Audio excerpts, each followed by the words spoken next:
Ayan po, magandang umaga po sa inyo lahat, tanghali at gabi.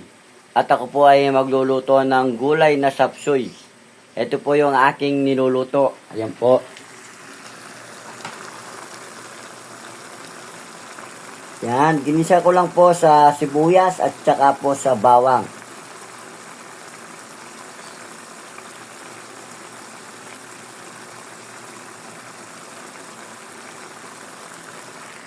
Ayan po. At ito ay malapit na pong maluto at konting ano na lang po, konting halo na lang ay pwede na po to. Ayan po.